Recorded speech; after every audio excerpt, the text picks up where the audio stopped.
Hey everybody, welcome to the Ronline Report. I've had a lot of great guests, but I have not had too many guests of this legendary caliber. Today, I have the honor of being joined by two-time Mr. Olympia, Mr. World, Mr. Universe, Doctor of Chiropractic, star of the movie Pumping Iron. You all know who he is, Dr. Franco Columbu. Thank you for joining us, Franco. Thank you for the build-up. Now we are done. I can go home. No. No. Yeah, you know, this is an honor. You're somebody I've always wanted to interview. I've interviewed so many people, but you've been on my wish list for years and years. And thanks to Dave Hawk and cyto-sport, this is finally happening. So let's begin, shall we? Tell me about where you grew up. What was it like growing up on the island of Sardinia?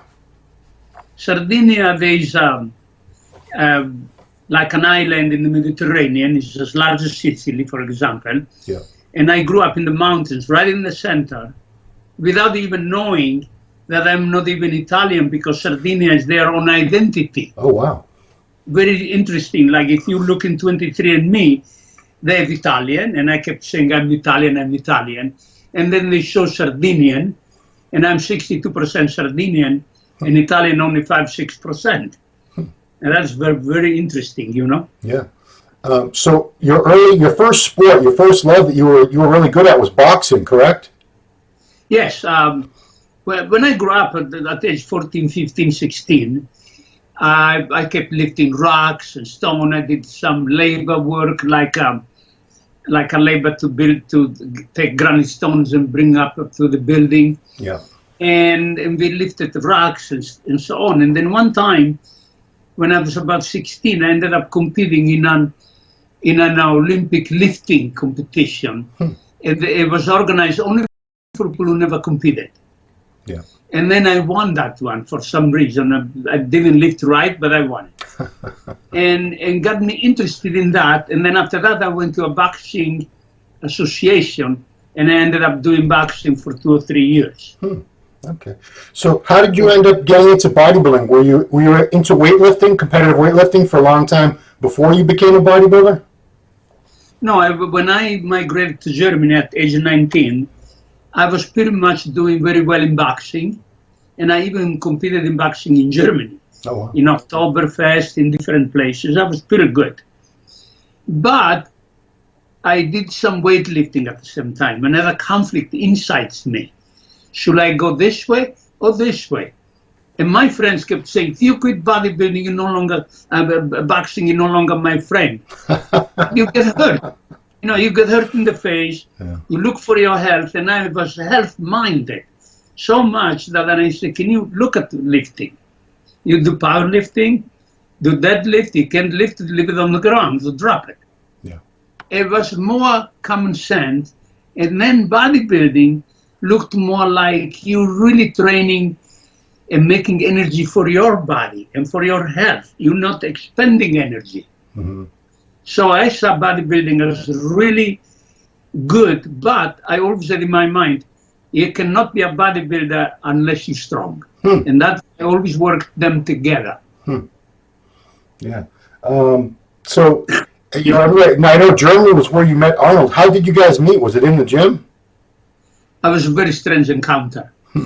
In 1965, 30th of October in Stuttgart was a competition. They had 2 competitions, a powerlifting competition and a junior Mr. Europe. And pretty much in Munich, I was doing now powerlifting. I was doing like bodybuilding training in the gym in Munich, which was owned by Albert Buzek. He was just opening it. Yeah. And I actually helped him to fix it. And on top of that, then I competed in powerlifting in Stuttgart, the 30th of October. And for the first time I competed and I won. So I win the overall because they only had 2 classes. I lifted more weights than both classes. And the winner of that night in Junior Mr. Europe happens to be Arnold. Oh, wow. And I didn't know him because I knew the German bodybuilders all around in Munich, you know. Yeah. And then on stage, we end up with these two guys. They give me a trophy for winning powerlifting. Yeah. And then they give Arnold Junior Mr. Europe. I turn around, I say, I say, I never saw you. You're not from Germany. I'm not from Germany. I'm from Austria. And that was our first contact on stage. Okay. How did you end up coming to America, which was a few years after that? When we went more into bodybuilding, then the maker of bodybuilding in Europe was London. Yeah. And in London, they had another Mr. Universe competition. And for the first time, Arnold goes there and he wins in the amateur class. Excuse me. Yeah. And then the second time I went with him, and I was second in my class in Mr. Universe. Yeah. So they contacted Arnold there, an assistant from Joe Vida. His name was Ludwig Schusterik. You probably know who he was. Mm-hmm. And he says, you got to go to America. You're the best. You're winner. And Arnold immediately contacted in a way that if that was his next step. Yeah. Yeah, and the story that he's told is, he told Joe, I can't train properly without Franco Columbu, who's my training partner. And if he doesn't come to Los Angeles and America with me, I can't be as great as you want me to be. Is that the way he presented it to Joe? Well, what he did was a few months later he went to the United States. Yeah. Then obviously lost against Frank Zane in the Mr. Universe. Mm. And that got a lot of controversy because they think, I don't know, there's no way that he can lose. You know, yeah. He's getting popular now in America. He won Mr. Universe in London. Yeah. And then he went to Joe and said, listen, I need the strongest guy. I need my training partner. Who is this guy? And then Arnold explained it to him. He never remembered my name. He thought I was Francisco Franco from Spain. You know? And he thought I was Christopher Columbus who discovered America. But anyway, Arnold was able to convince him. And actually, I sold my car, I bought my own plane ticket, and I came here. Oh, okay. So, the original Gold's Gym, which we saw in Pumping Iron, where you trained and all those guys trained, it's hard to even imagine something like that existing today. It couldn't really exist today, but at that time, what was it like? Because it seems like you had most of the best bodybuilders in the entire world in one little gym there, training together. What happened was, it was a combination of many different things. Number one was the atmosphere. The atmosphere there is, the gym is a house. It's not too big, you don't get lost. And at that time, they were only training there more serious bodybuilders and few bodybuilders who didn't compete, you know. Yeah. And it was one thing that no one ever paid attention to Gold's Gym, and that was the equipment was ahead of its time. And I tell you why. For example, if you take, let's say, a dumbbell, yeah, today still, many companies, they make the dumbbells too long. And then when you grab them and you turn them in your thigh, it's the thigh coming up. Yeah. Joe Gold made the dumbbells himself. And he made them narrow here, barely got my hand in there, and the weight was really close and felt like in your body, like you really concentrating. That's how he made the dumbbells, the bar, the barbells, the plates. He made everything. He had some kind of warehouse. And on top of that, he was the first person ahead of his time to do the cable machines. The cable machines where you start doing tricep push down, lat pull downs. Yeah. And they used to make noise, all these machines everywhere.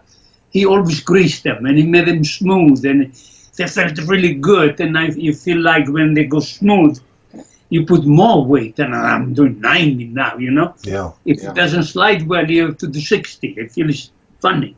Yeah, that motivation made us train more. We felt like training there all day.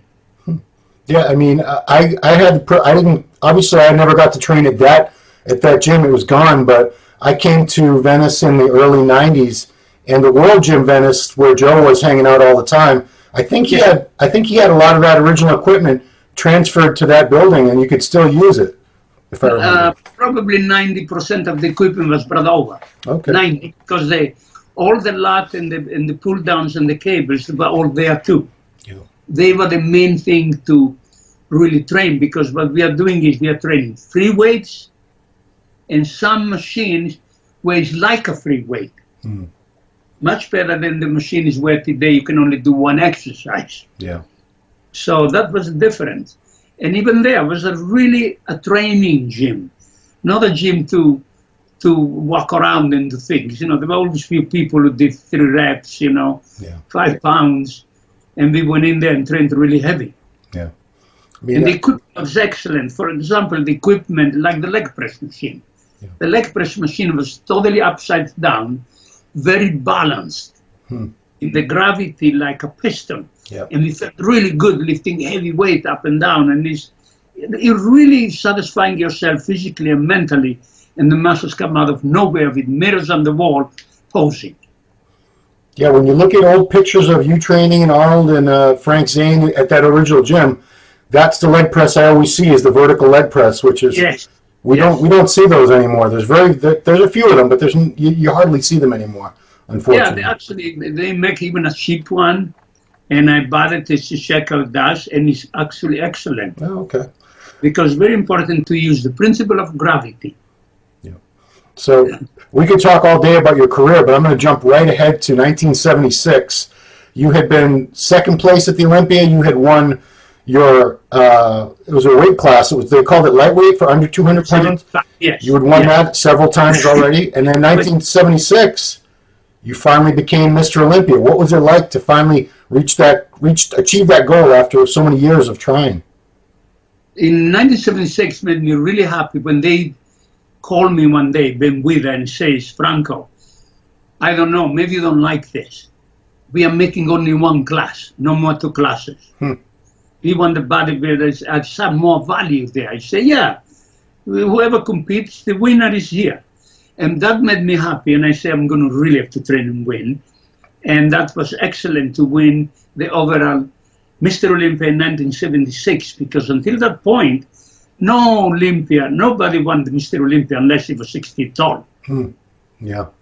That's one thing. You're inspirational for the strength and all these other things, but a lot of us weren't blessed with height, and I think a lot of us who weren't blessed with height, we really looked up to you and to a few other guys over the years, like Danny Padilla, because you grow up and you see these big, tall athletes, and that's who everybody adores, and they get all the attention, and finally somebody comes along who's 5'4", and he's the strongest bodybuilder in the world, and he gets Mr. Olympia crown. He's the best bodybuilder in the world. It was something that inspired and motivated a lot of us out there. So, on behalf of us, thank you. Changed a lot. For example, in 1970, in the IFBB Mr. Universe, I was a short class, the short, medium, and tall. Never a medium or short guy won Mr. Universe. Yeah. And when we put us 3 together, I won. That's breaking the ice that, look, just be better, and you win. Yeah. And that's very important in everything, including to keep you healthy. Like, right now, I want to stay healthy. I want to longevity. I want to live 212, 218. I have to figure it out yet. You're well on your way, Franco. Yeah. So you're talking about how you weren't just strong for your size. You were strong for anybody, because the first World's Strongest Man competition, I believe, was 1977, the year that you did it, right? Yeah. Yeah. And you think of Bill Kazmaier and these giant guys, but you were right there along with them. And unfortunately, you were running down a hill with a refrigerator on your back. Was that what happened? And your leg folded under you. It was a terrible, terrible accident. What was going through your mind that day when that happened? Did you think, why did I do this now in my bodybuilding? I actually didn't believe it. I said, let's put the leg back in place and finish the race. I did, because I was like way ahead at that moment. Yeah. I was running, they were barely walking. Yeah. And at the moment, your adrenaline is controlling things. And that was a time where, that is, it's very important to put yourself together. Yeah. No. What was the injury? Was your leg broken? How severe was that injury? Completely dislocated, and the patella went to the back, and the knee went like this. Yeah. I think I remember seeing a picture where your leg was folded up at some very, very weird angle.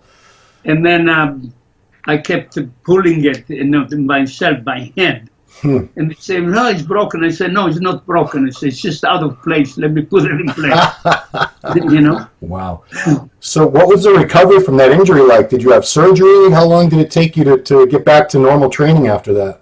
That stopped me from competing in the Mr. Olympia for 5 years. Wow. Like I had to, like, get a heavy surgery, completely all the ligaments were torn, and then the leg immediately shrinks and gets skinny. So I have to rehabilitate. I rehabilitated for 1 year properly the knee. Then I start training again, hopefully to compete again 2 or 3 years later. And it took me 5 years to get back. Yeah. I mean, was it a coincidence that Arnold took 5 years off and made a comeback and won the Olympia again in 1980, and then you did the same thing in 1981? Yes, Arnold had a complete different reasons. Arnold, when he retired from bodybuilding, he was contracted to do Conan the Barbarian. Yeah. It produced Joe Milius. And when Arnold was doing Conan the Barbarian, they ended up delaying it.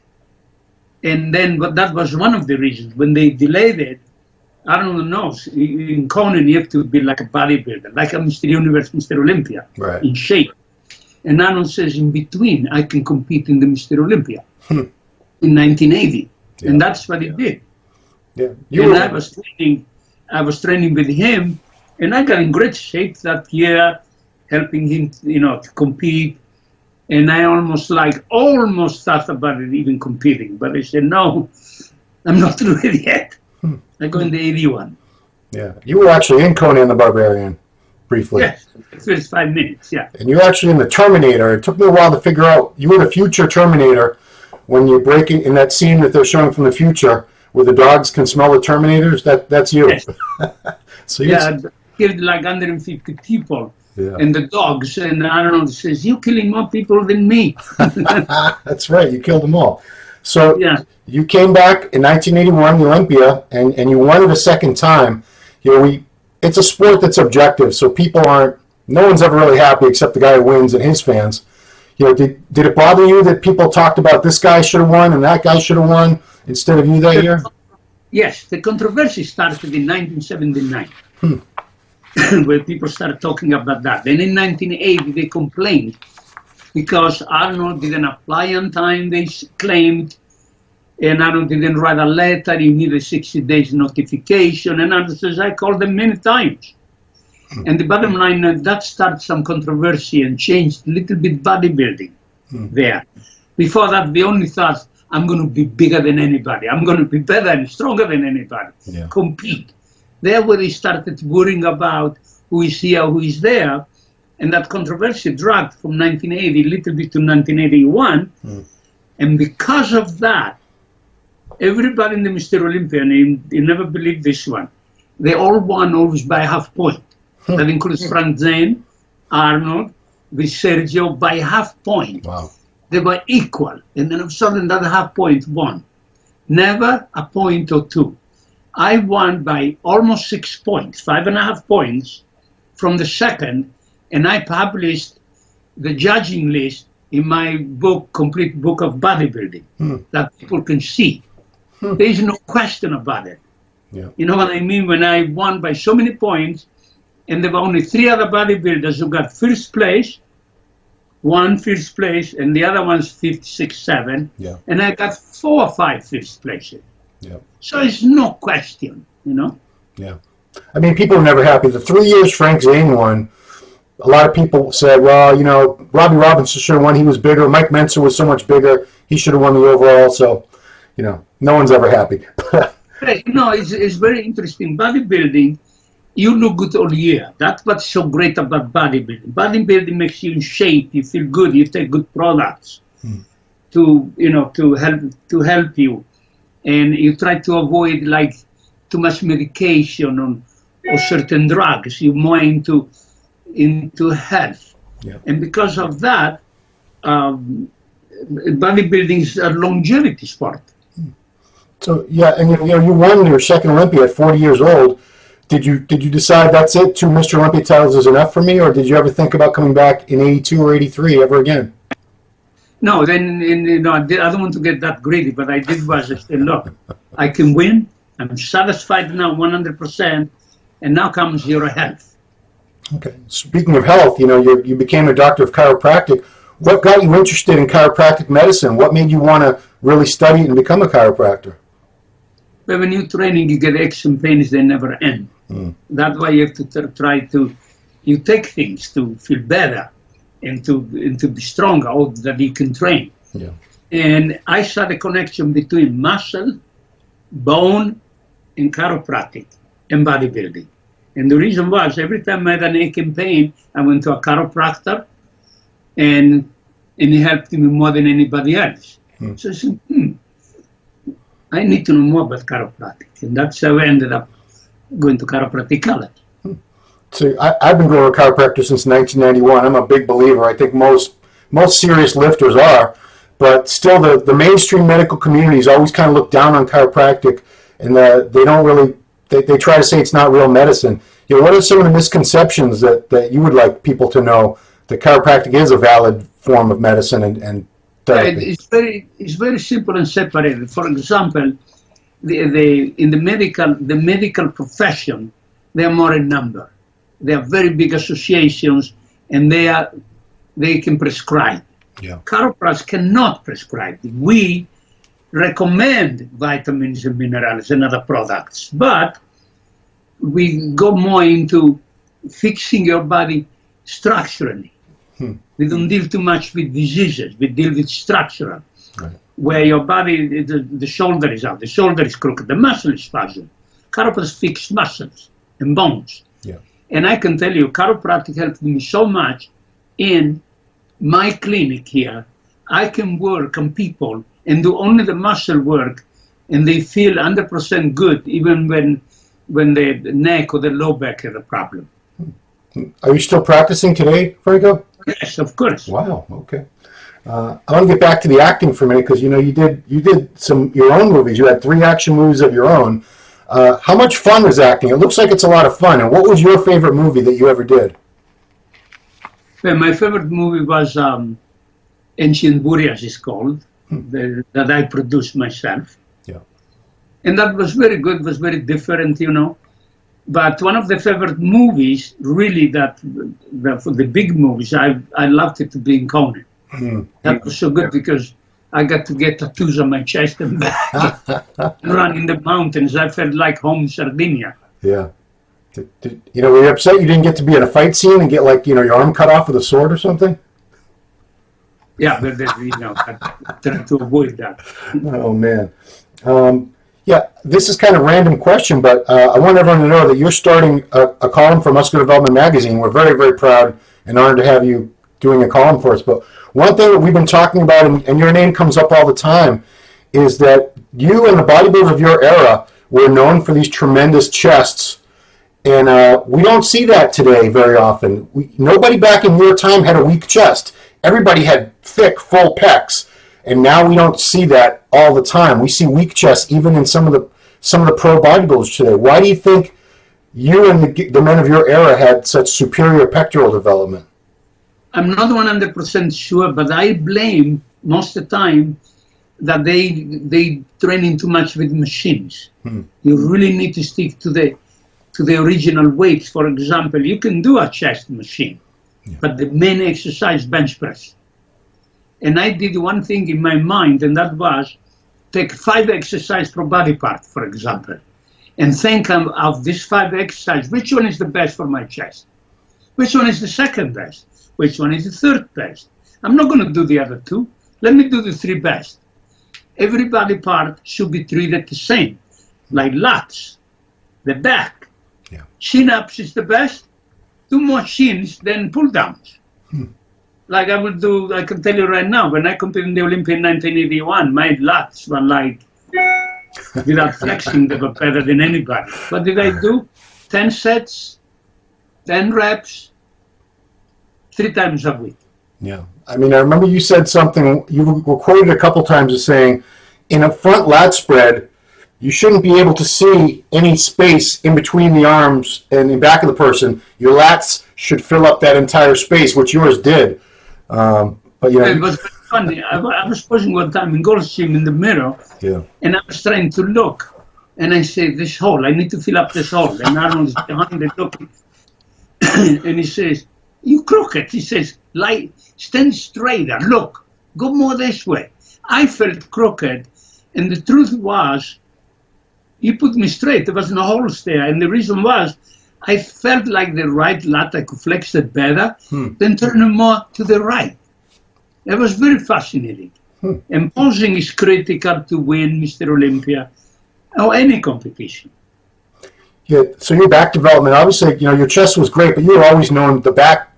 We talk about the greatest backs in bodybuilding. We always talk about Franco Columbu, Samir Bannout, Lee Haney, Dorian Yates, and Ronnie Coleman. Those are the 5 greatest backs of all time. So, what do you think was the secret to your back development? Because we have so many more great machines now today, but we don't see that many great backs. You'd think you would. What did you do to create your back? Right. Like, I think maybe they're doing too many machines for the back. And here's why. We stick, Arnold and I, when we used to train together, was number 1, chin-ups. Number 2, barbell rowing. And number 3 was T-bar rowing. Yeah. And Joe Gold would fix the bars nice and comfortable. And it was one more thing that Arnold did.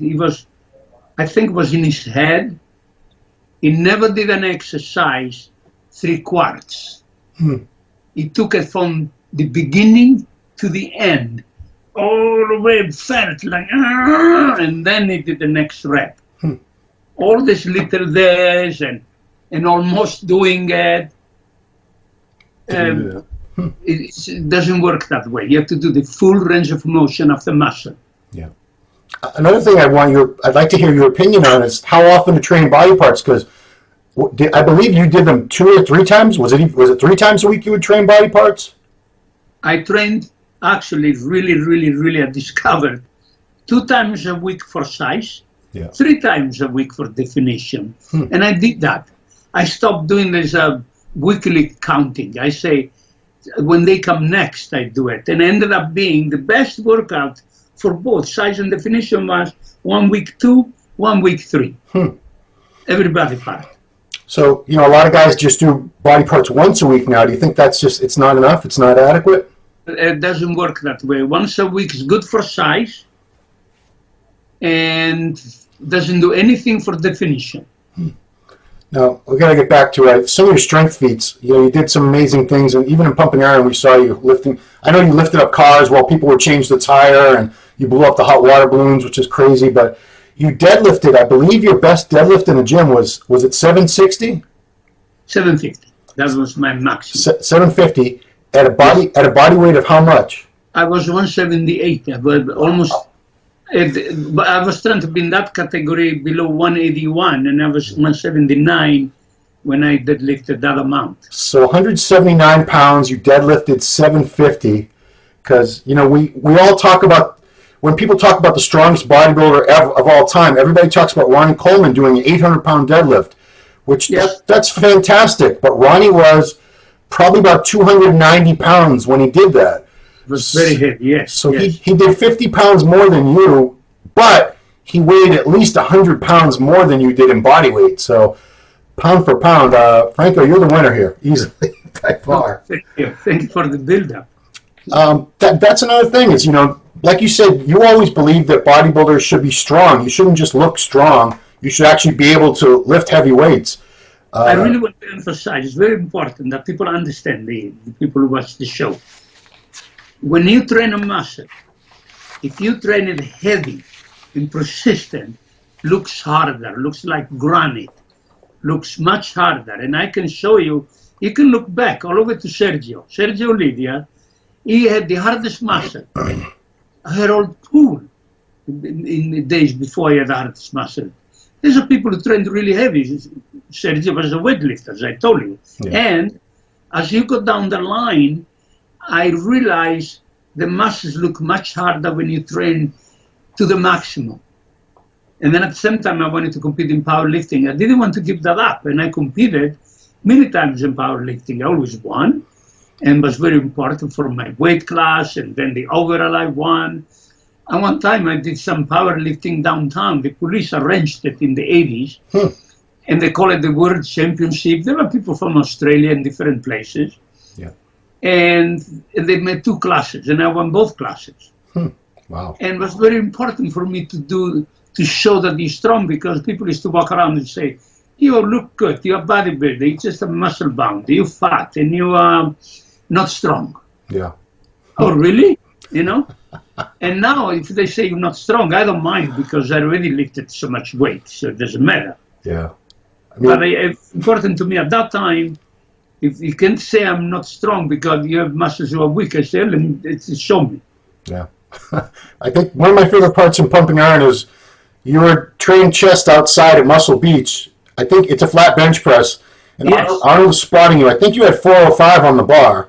Yes, yes. And you were doing reps, and he said some joke in German and made you laugh with the bar while it was here. And you're sitting there laughing with the bar for a couple seconds, not moving, and then you just started doing reps again like nothing, which is crazy. That actually surprised me I could do it after, because usually when you laugh, you get weak. Right. And I collapsed there. And then it's taking it serious, because there are people watching around you. Another one, Arnold, to be helping, because if Arnold, every time Arnold helped me to put the weight back, he says, nah, he complained. Between myself. Yeah. So, you've been able to watch this sport change and evolve for over 50 years now. You've seen a lot of changes. First of all, the physiques today. What's your opinion? Because the guys today are a lot bigger than they were even 30, 40 years ago. Is bigger better? I mean, what do you think about the change in the size of the physiques? Yeah, they went a little bit the wrong direction, and that is, you have to stick to proportion. You must be in proportion. Yeah. And this is very important. There are lessons to be learned from the old days in bodybuilding. And that's the key. And then now when you look at the new bodybuilders, some of them, they are so massive, and of sudden the lat doesn't show. Or they are so massive, they do a side chest pose, and then one side is soft and one side is flexed. And I always say in my mind, I better flex both sides. The minor things, and it's very important to come back now today, and so the body says, I don't find a weak point on you. That's why you're going to win. Proportion, all body parts is very important. Front, back, side. And don't do crazy things on stage. I recommend this really a lot. I want you to show me. That means I come out, be nice, and show you the best front pose where I'm doing double biceps, but I want to show you the calves too. Yeah. You want to show the entire body. And some people, they bend this way and bend that way. Show me like a total painting, the entire routine. Yeah. Because we're at your own classic front row every single year. You're watching, so you've had a front row seat to the changes in the sport, basically. In some things, they did great improvement, the bodybuilders. Like they have so much definition, especially the women, and that's important, for example. Yeah. So there is a lot of improvements in bodybuilding. So, I don't want to harp on the negative aspects of sport, but your drug use has changed quite a bit. There's a lot more drugs now than there were many years ago, and the amounts used are a lot greater than what they were, in your era. I'm sure it was like a little smidgen, a little smackerel, a tiny bit, compared to now. It's I don't even know do you follow, are you aware of what's being used today at all? Exactly what you're saying, because I had I still have my chiropractic office in the same place. Yeah. From the 80s and 90s. And what happened in bodybuilding was until 1985 or 90, it was only one thing. Maybe testosterone, the Diana Ball, for example. Then in the 90s, after that, people start coming in my office, bodybuilders, with a list of drugs. Yeah. With a list of steroids. I said, what's that? I looked at myself. Now I'm trying to find out what it is. Yeah. Can you imagine? I don't know. And I said, what is this? Oh, this is a growth hormone. What they use it for? For horses. I said, wait a minute. You taking something for horses?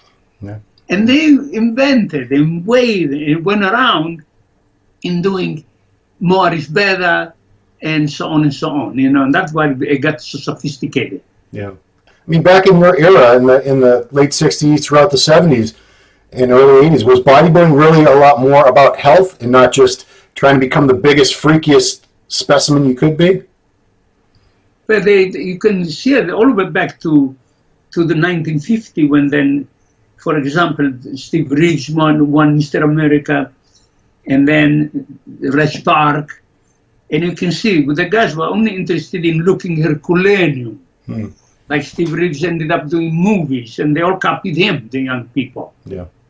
Steve Reeves was so famous in Europe, everybody, even their beards looking like Steve Reeves, the way he made his Hercules movies. Yeah.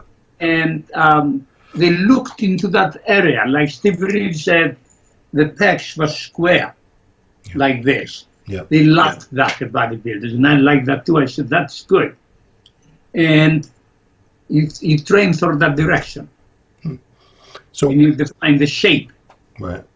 So we have a couple new divisions that have come up over the past decade.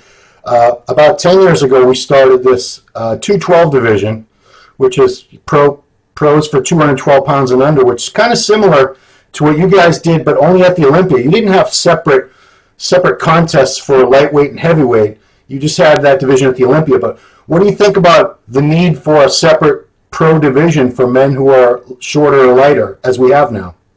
Yeah, I think here's what happens. When you start doing too many divisions, too many weight classes, you're diluting the sport. You are diluting the champion. That's why it's established in boxing they have 11 weight classes and done, you know. And in bodybuilding there are changes. They always do this, do that, they go up, they go down, you know. Yeah. And there are some regulations and laws that they should be immediately abolished, like the IFBB, for example, one time came up where you have to be American citizen to compete for America. And if you Italian citizen, you have to compete in Italy before you come here. Yeah. When you are permanent resident, it's enough that you can compete for America. Yeah. You know what I mean? Yeah. And I'm American citizen, but when I won Mr. Olympia, I was, in 1976, I was still, I was only permanent resident here, and they say, that's what they say, Franco Columbu, Mr. Olympia, USA, you know, via Italy. Yeah. So in other words, I would like to see bodybuilders, less classes, more competition, and give them some freedom. And that's what I like about Arnold's Classic. When you go to Arnold's Classic, Arnold says, get the guys out there and let them pose, you know? Yeah. Very simple. We're sticking to the basic, simple. Jim Lorimer, I really have to thank him. He's been doing the Arnold's Classic, and before he did the Mr. Olympia, and he's doing it since the 70s, the best shows, because he doesn't complicate anything. Yeah. Now, you're staying in fantastic shape, 77 years old, Franco. So I have to know, what kind of fitness regimen are you personally doing right now? Do you do more than weights now? Have you incorporated a lot more cardio? What is your fitness regimen like now? Something new and something different, and it's very important that people know.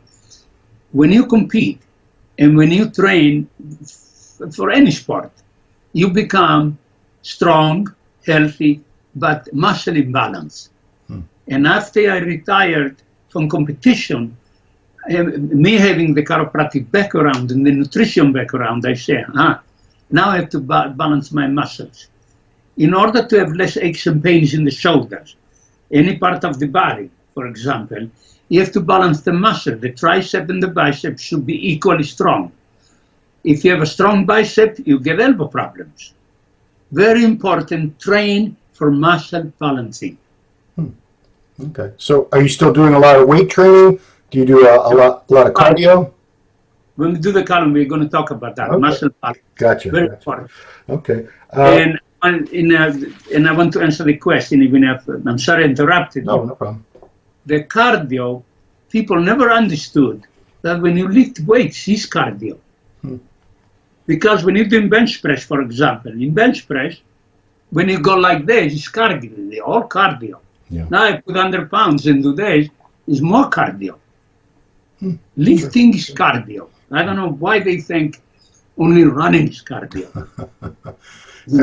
Yeah, I mean, you guys were very lean when you competed, but you weren't doing, I don't think the guys of your era, were you doing like 45 minutes, 60 minutes of cardio a day on top of the weights, or did you burn calories just from the weights? None. The cardio comes when you train 3 hours and he spaced the 3 hours 30 seconds apart in between every set to a minute. Cardio, it does not become cardio if you're doing, let's say, deadlift. I go and do deadlift, then I have to rest 2 minutes, put more weight, do another deadlift. That's not cardio. But bodybuilding in the gym, training from one machine to another is cardio. True. Okay. So we talked about, the chiropractic a little bit and pain relief. So I know you believe in a lot of holistic approaches and complementary medicine. So you've actually partnered recently with a company called cyto-sport, it's on your shirt there, that specializes in all natural CBD products. How did that come about? How did you get involved? Recently, I've been looking into that because I always looked into different products. And I looked into the CBD and I see how much research they spend, billions. Research and days and that it looks like it helps for aches and pains or something like that. And I was looking into that, and all of a sudden I got contacted by cyto-sport. And it's almost like in the air, I said, this is great because cyto-sport, they have different products. And that really now gives me a chance to try the different things. And I'm really happy about it. How do you think it's becoming popular now? How do you think athletes would have approached CBD, or how would they have used it back when you were training? Is that something you guys could have used for your own recovery or performance enhancement? It will be so beneficial, as I see it now, for training, getting in shape for competition, and getting the edge and win. Because I think that the problem. It's going to become very accepted. It already is becoming very accepted, CBD oil. But I think the misconception is that this is marijuana, that people are using it to get high. But I believe this CBD is completely THC free. There's no THC at all in this. It's not going to get you high. So what kind of benefits do you feel from these products? What do they do for you? Well, number one, when you take these products, it makes you feel better. And I really believe, and I need more research to it, that alleviates aches and pains, and you feel happy and train more. So have you had a chance to start using the products and see how they feel for you?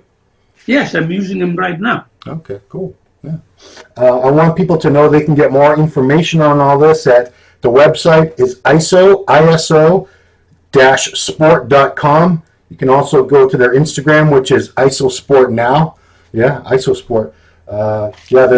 They had a big hand to Dave Hawk. Shout out to Dave Hawk out there for helping arrange this interview. I want everyone to follow you on your Instagram, which is Franco Columbu. And in case you guys don't know how to spell the name, because I spelled it wrong for years, it's Columbu, Columbu, not Columbo, Columbo. Believe it or not, since the 70s, I've been here and there. Even I think I was on the cover in Muscle and Development magazine. Twice, yeah. She knows more than me. Yeah. And they all spell the name right. Yeah. They spell the name right. In Europe, they spell it wrong. In Germany and here. Yeah, you'd think Europe, they'd get it right, because Sardinia is part of Europe.